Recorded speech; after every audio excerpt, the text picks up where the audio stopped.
Striker is on the move. He cuts inside. He's heading towards the box. He shoots. Goal! When we're out together, dancing cheek to cheek.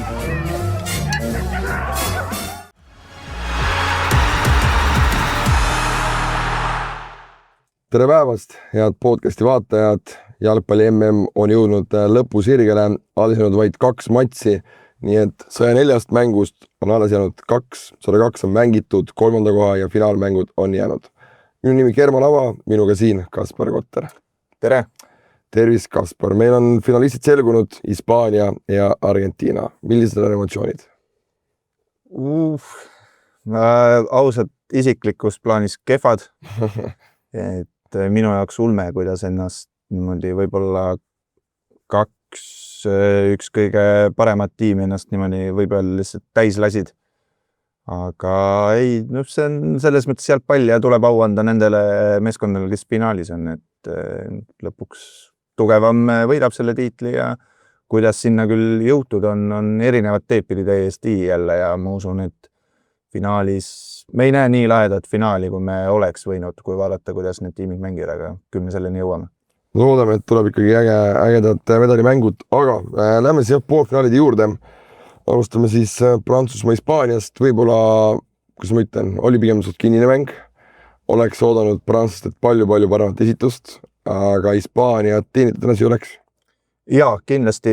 Ma arvan, et see prantslastest oleks oodanud paremat nii-öelda esitust, aga see ei ole hispaanlaste mure nagu. Hispaanlased olid kohal, Jamal jõudis lõpuks kohale, teenis seal pendla, mängis ja terve mängu oli ikkagi... Aga täiesti loll penalti olukord. See Luka Diini olukord ju siuke patuainda olukord, ma ei oska isegi seletada midagi. See on nii kohutav eksimus siukses kohas. No okei, neid tuleb, aga kuna see toimub MM-i poolfinaalis sellisel hetkel ja see näeb lihtsalt nii lapsik välja, et see on nagu täitsa pahandus. Modric tegi ka selle turniiril sarnase eksimuse, aga nüüd, et MM poolfinaalis Luka Diini poolt, kaitsja poolt veel siuke asi. Aga ma lõpuks ikkagi ütlen, et okei, see üks olukord, mis iganes, aga see, et prantslased ei saa oma ründemängu ei saanud käima ja Deschambil ei olnud nagu kuidagi üldse ideed, kuidas isegi nagu muuta seda, et nad ikka üritasid täpselt samamoodi. Sul on kuradi 2 kolli on ju pingi peal, Mateta ja Thuram on ju, ja sa ei too neid sisse sellel hetkel, kui sul oleks vaja lihtsalt survet peale saada, lihtsalt seda pikka palli seal nii-öelda ongi kollitada neid on ju.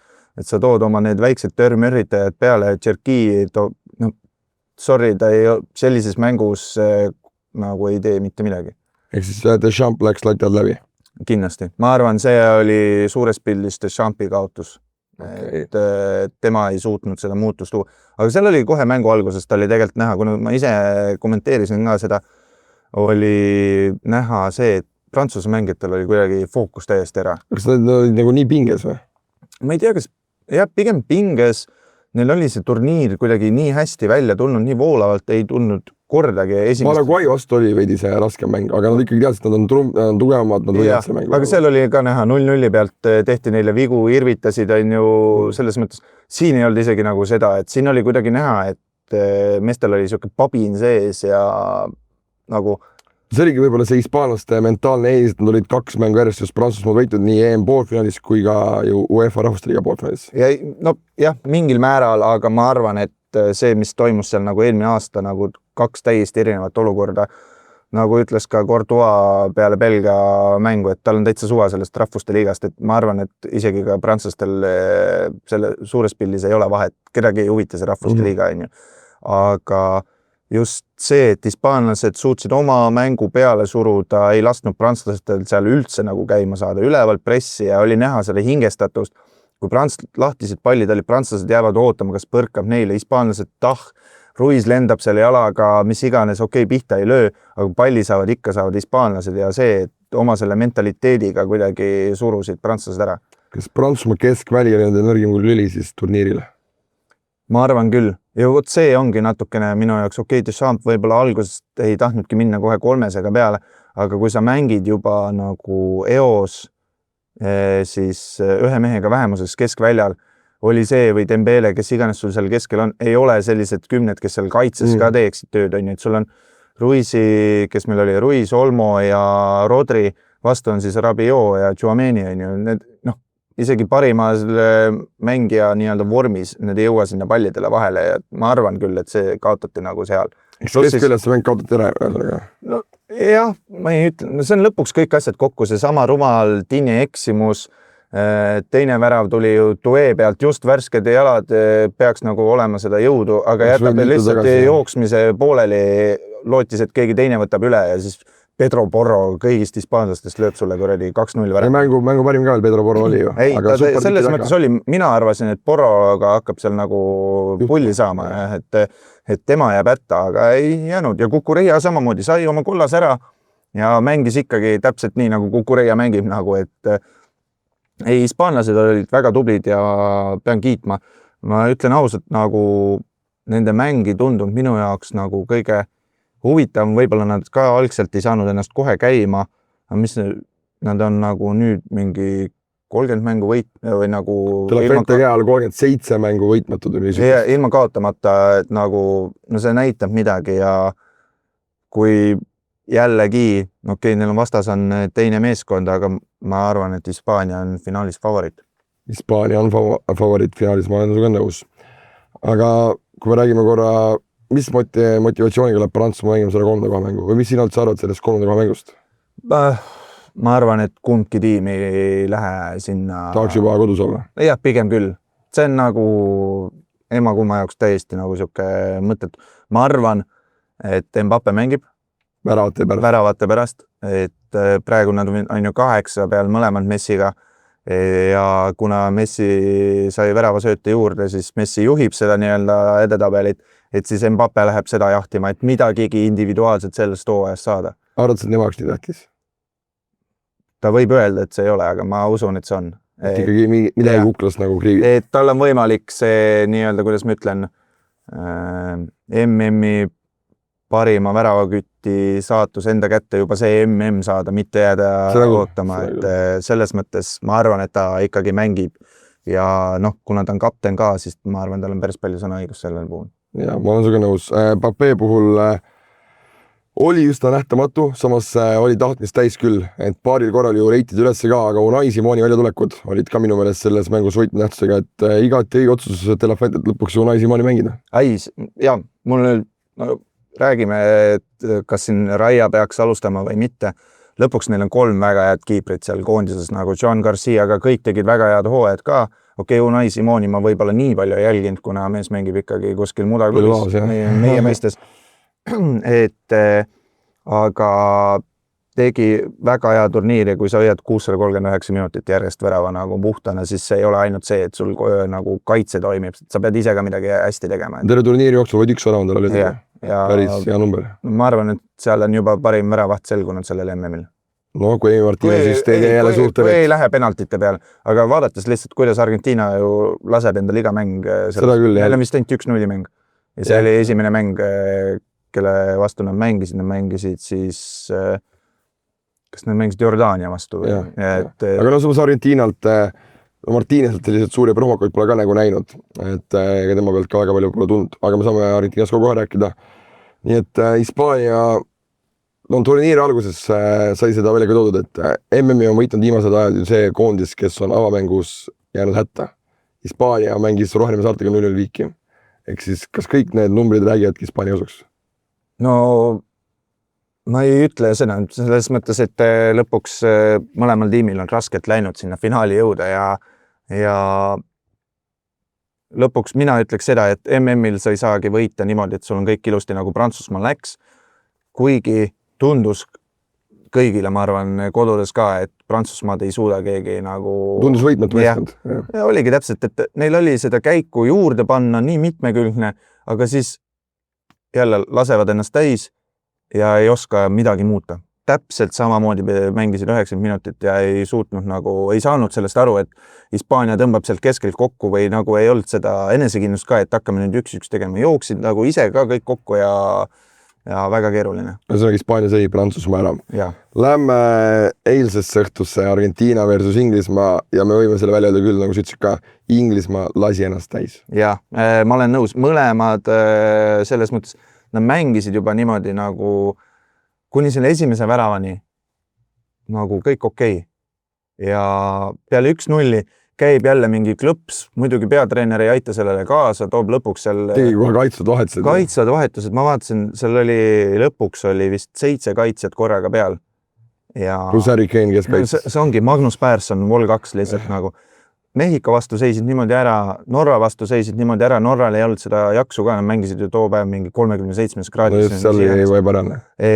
Aga nagu Argentiina vastu, kes ongi sellel turnal 3 mängu põhimõtteliselt kõik play-offid on lõpus ära surunud ja sa lähed lihtsalt istuma ja annadki võimaluse Argentiinal tulla. Näed, lööd Dan Burn lööb jälle sinna 40 meetri peale, tulge uuesti. Scaloni tõi väga hästi välja, et nad tundsid verelõhna ja nad selle võtsidki ära, et Argentiina toore tahte jõu pealt. Ja mul sõber ütles ka päris hästi, et Argentiina puhul sel turniiril võib peale tuua, et mingi maaväline jõud on neid nii-öelda aitamas, et see, mida nad on tegemas seal Messi nimel ja terve riigi nimel, et see, kus nad välja tulevad, see on vägev, noh. Ei, see selles mõttes samamoodi. Tuleb jälle au anda Argentiinale, meeldib ta inimestele või mitte, aga see, et nad võitlevad ja tulevad välja sellistest olukorrast, see näitabki just seda tiitli sisu, et sa tahad seda tiitlit saada. Teistelt ma ei ole kellegilt mitte kordagi nii palju nagu näinud, et Messi ka jälle 2 väravasöötu. Muidugi, kui võtta need väravad jälle pulkadeks lahti, no nii loll käitumine nagu inglaste puhul, eriti see esimene Ensof värav. Kuhu see Elliot Anderson astud, keda sa lähed sealt nagu kinni võtma? See, et Rodrigo de Paul ei paneks sul senderdust või see, et sul teine vendi seal 18 meetri pealt löögile nagu, ja kes on juba 5 korda proovinud nagu, et ühe korra ikka peab ja täpselt, et individuaalne või nagu loll kaitse eksimus inglaste poolt ning lõpuks ongi, sa paned omal 6 kaitset peale, kaitsed kogu aeg 91 lüüakse sul 2-1 ja sa ei oska ennast ümber ülitada. Mulle tundus, et mulle tundus sisemselt, et Inglismaa võidab selle mängu siis, kui see Jet Spence'i see taklamine oli. Yeah. See tundus olla selline otsustav sekkumine ja mulle tundus, et sellega on mäng läbi. Et siis Inglismaa nagu peab lõpuni vastu ka, aga ei läinud nii. Ma oleks ise, nagu ma selles mõttes ennem ütlesin ka sulle, et oleks Inglismaa mänginud kas või 1-1 peal täpselt samamoodi või 1-0 peal, nagu nad mängisid enne mängu, kõrgelt ei lase Argentiinal sealt ka mugavalt tulla. Kui joostakse ära, keegi teeb individuaalselt, okei. Aga see, et sa ise vabatahtlikult kukud sinna 16 kasti ja lased nagu 25 meetri peal nagu ümber sööta, see on pahandus, eriti Argentiina vastu. Sest et selleni oli kõik väga hästi. Et see vära tuli ka väga ja rünnak Kane'ilt pall Rogersile, Rogers leidis Gordoni tagapostist ja seal Helmo Liina lihtsalt magas ju mehe. Ja, et okei, võtamegi 1-1 need eksimused, aga lõpus nagu see värav Lautaro Martinez seal ideaalne pall ka muidugi. Ideaalne. Kui kõik arvavad, et Lionel Messi parem jalg on golfikepp, siis näitas, et ei ole. Et suudab ka sellega anda. Et Pickford pidi ka sealt tassima. Tegi väga hea partid. Väga hea mängu tegi, aga jah, Argentiina selles mõttes surus jõuga ära ja mul ei ole nende kohta küll nagu midagi halba öelda, aga ma arvan, vaadates, kuidas Hispaania mängib, see taktikaline küpsus, kuidas nad suudavad ise seda mängu tappa, selles mõttes see tuleb väga vahva mäng, Gianni Infantino märgunistus Hispaania versus Lionel Messi, et La Finalissima ja ma arvan, et seal ikkagi suuremad võtmed on Hispaania käes ja see turniir on lihtsalt tõestanud seda, et siin ei tasu mitte midagi ennem ennustada, et ma ei kujutagi ette, ootan huviga, aga ma arvan, et see selles mõttes, ma ennem ütlesin ka, et see ei tule võib-olla nii lahe finaal, kui me ootasime, et me ei näe kindlasti sama, mis oli 4 aastat tagasi, me ei näe 7 väravat ja ma arvan, see jääb selliseks üsna kinniseks, samamoodi maksimum 3 väravat tuleb. No ma loodan, et tuleb ikkagi rohkem, aga tulles veel tagasi Inglismaa juurde. Kas Toomas Tucheli valikud on ennast õigustanud turniiri kokkuvõttes, need, kelle ta kaasa võttis, kelle ta maha jättis? No, kes oleks eile olnud see mängumuutja, kes maha jäi? No äkki Phil Foden või Cole Palmer? Ma arvan, et Foden ja Palmer ei ole kumbki sellise mängu jaoks loodud, et neid hakitakse ja rapitakse, et seal ei ole vahet. Aga võib-olla viidikinegi sellist mängumeest, kes hoib selle külma peal, hoib selle palli vähe rohkem hoida ja siis tehakse tema vastu väike viga. Lõpuks ei tea, mis seis oli Declan Rice'il, jälle ta võeti välja varakult. Mulle tundus, et see oli Tucheli teadlik otsus, et see oli olnud Rice'il vigastus. No, ei, Rice'il oli peale Mehhiko mängu, ehk siis nad mängisid Norraga seal võeti väga vara, kuna ta Mehhikos jäi haigeks. Ja ma arvan, et see kimbatus, et tal on lihtsalt kurnatus, et klubi hooaeg ei ole 90 minti sellisel tasel. Ja aga ma arvan, et see oli see võtmekoht, et sulle tuuakse seal lõpuks, kes seal keskväljal oli, Nico O'Reilly on ju tore poiss küll, aga ta ei ole võib-olla päris see tase. Jah, see nagu, eriti kui sa oled tervele, ta kunagi oli keskvälja mees, on ju, nüüd mängiti äärekaitsesse. Samuti Reece James ka tegelikult ka vigastusest tulnud just, et ka ei olnud seal ju kõige paremas võib-olla mängu valmidusest, et inglased nagu, no ma ei tea, ma ootsen, et nad selle mängu lõpuks võidaksid. Kõige suurem probleem ongi sellega, et kui sa tood nüüd 6 kaitset sinna, sul on lõpuks pool kaitsed on ka nii-öelda mentaalsed kaitsed. Nad ei oska seda palliga teha, et sul peavad ikkagi olema mingid mehed, et kui sulle lüüaksegi pikk pall, et sa suudad seda säilitada või julged nagu natukenegi midagi teha see, aga nendel kaitsete paneme lihtsalt silmad kinni ette ära ja jälle keskendume ainult kaitsmisele, et nad ei ole nagu just see, mulle see taktikaliselt nagu ei meeldnudki, et ei ole ka Nico O'Reilly ju siuke vend, kes nüüd Declan Rice, et surve all suudaks palli hoida, palli vedada, leiab need käigud üles. Üks selline mees oli Jude Bellingham.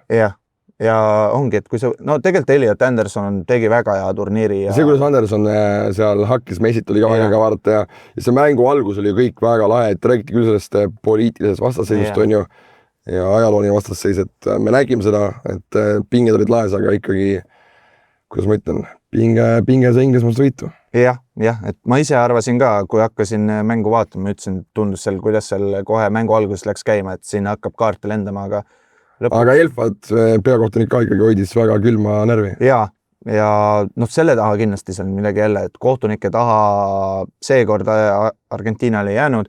Keegi võib küsida, et kas see esimese värava olukorras Messi oli suluseisus, minule tundus, et ei olnud, vaatasin pärast veel nagu panin pausile õigel hetkel. Lihtsalt oleks olnud jooni näha. Ja, lihtsalt, aga see ongi, et eks FIFA ka võib-olla teadlikult ei pane selles mõttes, et kas täpselt, et jälle inimesed räägivad sellest on ja lõpuks ongi, kui Argentiina peaks nüüd võitma ka, siis kõik hakkavad kindlasti rääkima siin Argentiina ja kohtunike abiga. Mis oli, et 6 miljonit nii-öelda allkirja kogutud, et Argentiina turniirid veel eesata.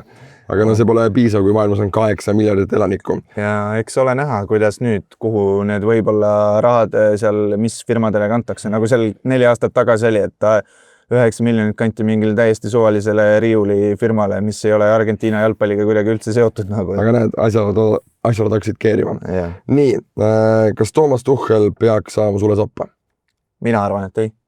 Et Tuchel Inglismaa jätkab? See oli esimene suur turniir talle, ma arvan, et ta saab kodus EM-i ka. Ja nagu... Ja kui seal ei pannud, siis on kõik? Jah, ma arvan siis küll. Aga lõpuks ta ei teinud midagi halvemat kui Gareth Southgate. Ja. Suhteliselt sama. Southgate jõudis vähemalt 3. koha matšini. No ega nad jõuavad ka, jah. Seda küll, aga okei. Niimoodi mõtlesin küll, jah, okei. Sest inglased on olnud ju EM-finaalis nüüd 2 korra järjest, MM-finaali ja poolfinaalis, okei.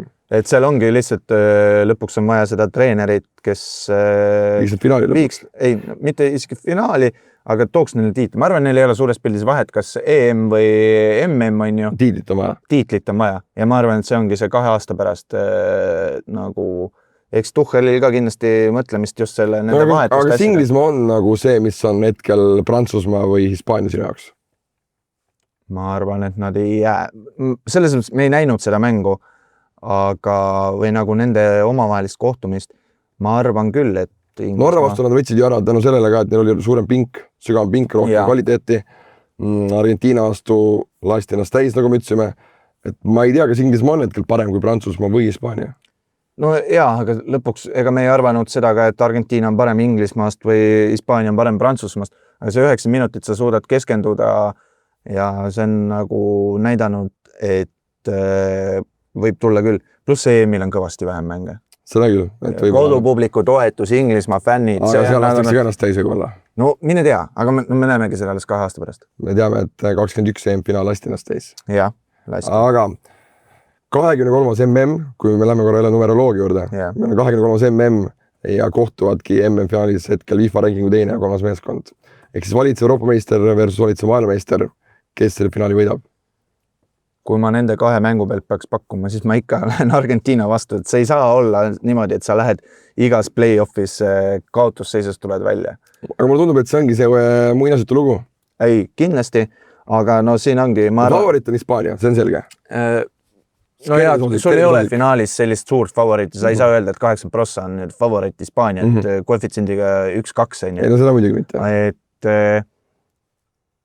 ma arvan, et Hispaania võiks olla tugevam, aga isegi kui Hispaania läheb selle 1-0 juhtima, nad ei tohi jätta mängimist, nad peavad selle teise ära lööma. No ma räägin, et Hispaania ei jäta mängimist, Prantsusmaast ma räägime. Ja see ongi väga, ja ma arvan, et nad peavad selle puhvri endale suutma tekitada, kui nad tahavad lõpus Argentiina vastu saada. Okei, kui see on 0-0, siis Argentiina ka võib-olla ei lähe seal suruma, aga kui nad on 1-0 taga, siis no suure tõenäosusega Argentiina ikkagi ühe suudab lõpus seal... Aga ma arvan, et just Hispaania on seda kvaliteeti, et nad ei lase enda niimoodi pähe istuda ka, nii nagu Inglismaa. Ei, seda kindlasti. See tuleb väga vahva selles mõttes mäng, mõlemad hispaaniakeelsed tiimid, seal on väga palju tiimikaaslaseid ja endiseid tiimikaaslaseid, kes unustavad selle klubi logo korraks ära. Aga unistuste finaal FC Barcelona fännide jaoks. Kindlasti. Ja nagu ma ütlesin, Gianni Infantino jaoks. Gianni Infantino ja Barcelona jaoks. Argentiina võidab, oletame. Nii. Kas Lionel Messil 9. Ballon d'Or kotis? Ma kardan küll. Ma tahaks öelda küll, et mõtle, kui ebareaalne number see on 9. Ballon d'Or. Ei, no see ongi ebareaalne ja mulle tegelikult nagu see ei meeldi. Okei, MM on kõige suurem turniir selle aasta jooksul, aga no kui sa mängid ikkagi MLS-is ja sa ei võida MLS-i, nad kukkusid veerandfinaalis välja ja Messi sai parima mängi tiitli ikkagi vaata. Et nagu mulle ei meeldi see, et ei panda kahte kokku, et leppige siis need asjad kokku, et palju näiteks, MM-i aastal ongi, MM on, ma ei tea, 60%, 70% ja klubi on siis rohkem. Aga kokkuvõttes see on ajakirjanike otsus, ajakirjanikud teevad selle nagu nii, et seal võtab kokkuvõttes kedagi huvita, kuidas ta MLS läks. No seal huvitab rohkem tihtipeale ikkagi nimi. Just nimi, raha ja see tuntus. Aga kui ma peaksin praegu puusalt pakkuma, kes on esikolmik või kui sa peaksid puusalt pakkuma, kes on esikolmik Ballon d'Oris? No ma arvan Messi, Lamine Yamal ja Harry Kane äkki. Mina ise ütleks Messi, Kane ja Dembele. Sa välistaksid Lamine Yamali? Jah. Aga kui Hispaania teeb, kes siis võidab Ballon d'Ori? Siis on Yamal, Messi ja Dembele. Et Yamal võidab siis? Ma arvan, meistrituliga võitja peab keegi olema seal. Keegi nagu võiks seal olla, no Dembele ja võiks see top 3 olla. Samamoodi ma hakkan küsima sult siis. See üks viisaga oleks keegi see olla nagu. Jaa, aga Dembele teeb koondisega ka midagi ikka. Seda küll. Aga no see pole korras keele süü, et Gruusia on nagu... See ei ole ka, aga selles mõttes, millal viimati võitis siuke väiksem meeskond või väiksema meeskonna... Luka Modricit sa ei saa öelda, nad jõudsid finaali. Ei saa, Modric on jõudnud kogu aeg kaugele. Lõpuks ikkagi koondise see oleneb küll, et Haaland ka, no 2028 EM-il hakkavad... No oleks Norra jõudnud poolfinaali, siis me räägiks Haalandist ka top 3, ma arvan. Jah, suur võimalus, aga tal ka natuke see klubi hooaeg lappes. Pigem läks allapoole arvustuse.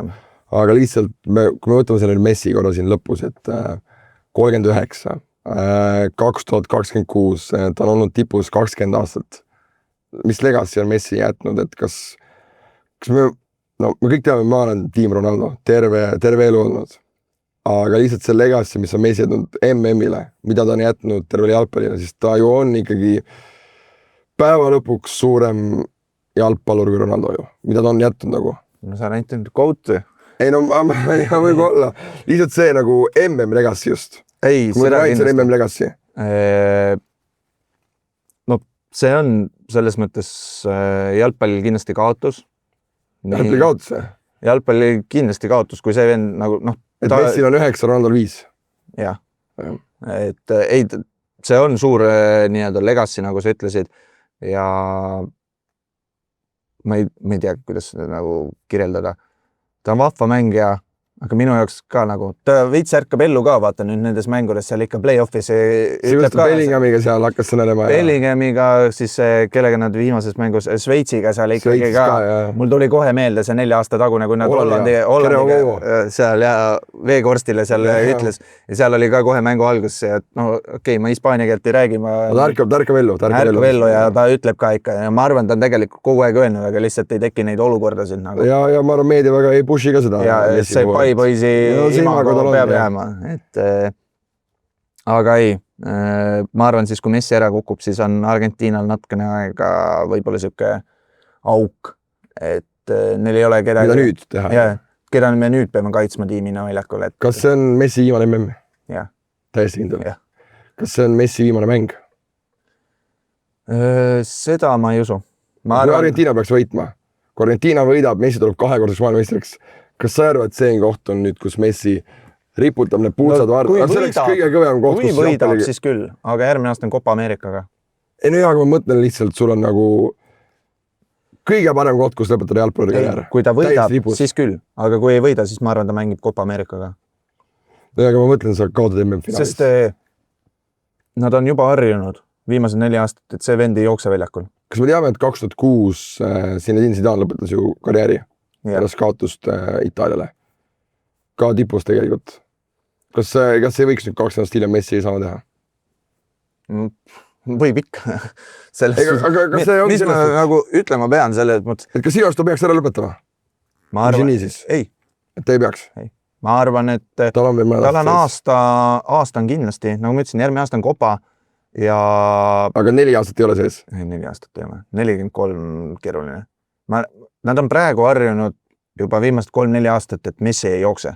Ta hoiab ennast ainult rünnaku jaoks ja seal dikteerib ja teised 10 suudavad.